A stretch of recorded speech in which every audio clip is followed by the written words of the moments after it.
Hello दोस्तों, this is Vishakha Dagar coming up with next round of news simplified, जहाँ पे हम कोई एक न्यूज़ लेते हैं और उसके सभी पहलुओं से आपको रूबरू कराते हैं। आज की न्यूज़ कुछ खास है। इंडिया ओलंपिक्स में उतरी और वो अपने पहले मेडल का वेट कर रही थी, तो मीराबाई चानू ने उस इंतज़ार को ख़त्म कराया जब पहली बार हमें सिल्वर मेडल मिला।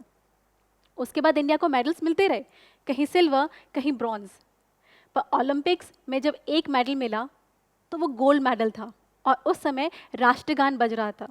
सारे देश में खुशी की लहर थी कि ये इंडिया का गोल्ड मेडल था जिसका हम इंतज़ार कर रहे थे। आज हम उसी सेक्शन पे अपना न्यूज़ बनाने वाले हैं, that is the gold medal in India, why this news is important and what is the entire news, किसको गोल्ड मेडल मिला, क्यों मिला और ये क्यों सिग्निफिकेंट है, वो हम आज के सेशन में डिस्कस करेंगे। Let's start with today's news. तो it's actually the one I have introduce कि टोक्यो ओलंपिक्स में India has got its gold medal because of Neeraj Chopra, जिन्होंने जावेनाइल थ्रू में पहला गोल्ड मेडल इंडिया को दिलाया। अब समझना ये है कि ये न्यूज़ क्यों इम्पॉर्टेंट है।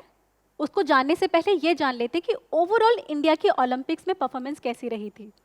इस बार एक्चुअली इंडिया की परफॉर्मेंस काफ़ी अच्छी रही है। इंडिया को सेवन मेडल्स मिले हैं, जिसमें से 2 सिल्वर हैं, 4 आपके ब्रॉन्ज हैं और 1 गोल्ड मेडल है।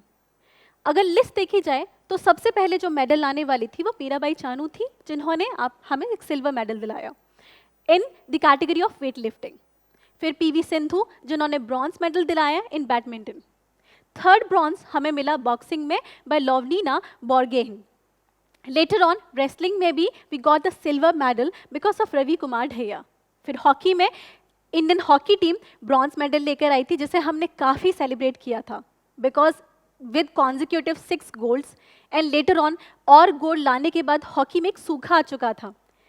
इस सूखेपन को काफ़ी दिनों बाद तोड़ा गया था जब इंडियन हॉकी टीम इतने सालों बाद एक ब्रॉन्ज मेडल लेकर आई थी, जिसके लिए हमने वीडियो बना रखी है। आपको डिस्क्रिप्शन में लिंक मिल जाएगा, उसको जाके ज़रा देख लें।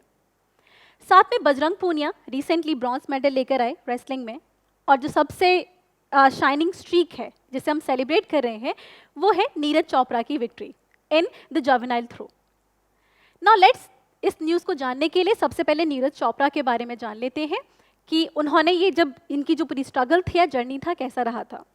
इनकी एज सिर्फ 23 साल है। इतनी कम उम्र में इन्होंने ना सिर्फ ओलंपिक में, इससे पहले भी एशियन गेम्स और कॉमनवेल्थ गेम्स में भी इंडिया को गोल्ड दिला रखा है। तो ये पहली विक्ट्री नहीं थी।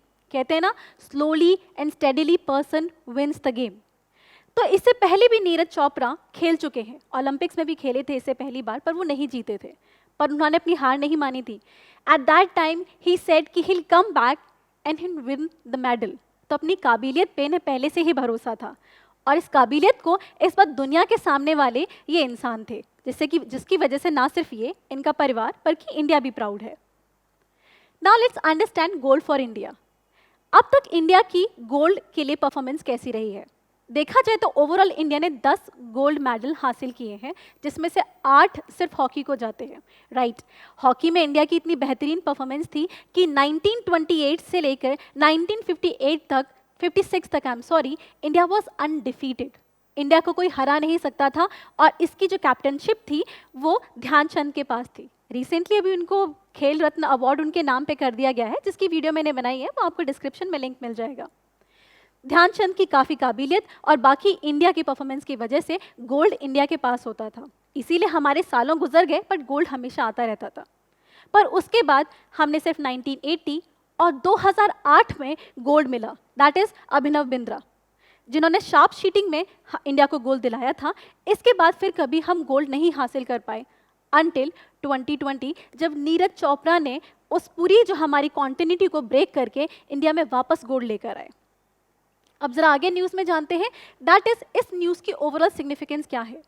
क्या ये गोल्ड मेडल सिर्फ आज के लिए इंपॉर्टेंट है या सिर्फ नीरज चोपड़ा के लिए इंपॉर्टेंट है? तो फिर इंडिया के लिए सबसे ज़्यादा इंपॉर्टेंस इसके लिए क्या है? अगर देखा जाए तो he is the first one two win the medal in the athletic category. Yes, इससे पहले इंडिया ने एथलेटिक कैटेगरी में कभी गोल्ड मेडल हासिल नहीं किया था। एथलेटिक देखा जाए तो रनिंग, वॉकिंग या फिर जंपिंग, इस तरीके के जो स्पोर्ट्स होते हैं इन्हें एथलेटिक्स कहते हैं। शार्प शूटिंग या फिर बाकी, ये आपके एथलेटिक कैटेगरी में नहीं आते। तो ये इंडिया का पहला मेडल था एथलेटिक कैटेगरी में। Second, this is India second individual gold medal. इससे पहले टीम स्पिरिट बहुत दिखती थी या टीम्स में हमें मेडल मिलते थे, जैसे hockey. As I said, out of 10 gold medal तो हमें हॉकी में मिले हैं, तो वो टीम की वजह से मिलते थे। इंडिविजुअल गोल्ड मेडल एक तो अभिनव बिंद्रा ने दिलाया और दूसरा Neeraj Chopra is the second person. साथ में इसी के साथ हमने अपनी बेस्ट रिजल्ट्स भी शो किए हैं। हमारे सबसे अच्छे रिजल्ट कहते हैं 2012 में आए थे, जब इंडिया ने 6 मेडल्स हासिल किए थे। उस टाइम पे भी इंडिया के पास गोल्ड मेडल नहीं था, हमारे पास सिल्वर थे, ब्रॉन्ज थे, पर गोल्ड की कैटेगरी में कोई नहीं था। इन 2020 या 2020 में देखा जाए तो इंडिया के पास 7 मेडल्स हैं, including gold medal, 1 gold, 2 silver and 4 bronze. India की एक्चुअली परफॉर्मेंस काफ़ी अच्छी रही है। ओवरऑल देखा जाए तो ये एक ऐसी परफॉर्मेंस है जिसके ऊपर हमें मोमेंटम बनाने की ज़रूरत है, बिकॉज इससे एक खुशी की लहर तो आ गई है, बट इसको इस्तेमाल करना बहुत ज़रूरी है। ऐसा ना हो कि हम यहीं रुक जाएं, हमें इससे आगे बढ़ने की ज़रूरत है। Because this question has always been raised कि इन अ कंट्री जहाँ की पॉपुलेशन 100 बिलियन है, हम वहाँ पे गोल्ड मेडल या फिर ओलंपिक्स में इतना बेहतरीन परफॉर्मेंस क्यों नहीं कर पा रहे। उसका रीज़न, और जो इंडिया की रिसेंट परफॉर्मेंस है उसके भी हम वीडियो बना चुके हैं, आपको डिस्क्रिप्शन में लिंक मिल जाएगा। अब ज़रा आगे समझते हैं कि ओवरऑल इसकी सिग्निफिकेंस और क्या है। सबसे बड़ी सिग्निफिकेंस ये है कि ओलंपिक्स में हमारी परफॉर्मेंस बढ़ चुकी है। इंडिया की रैंकिंग 48 आ चुकी है। हमारी रैंकिंग इससे पहले बुरी थी, शुरुआत होते समय तो 60s के आसपास चल रही थी, बट अभी 48 के आसपास है। ओवरऑल जो सबसे बेहतरीन परफॉर्मेंस है वो यूएस और चाइना ने ले रखी है।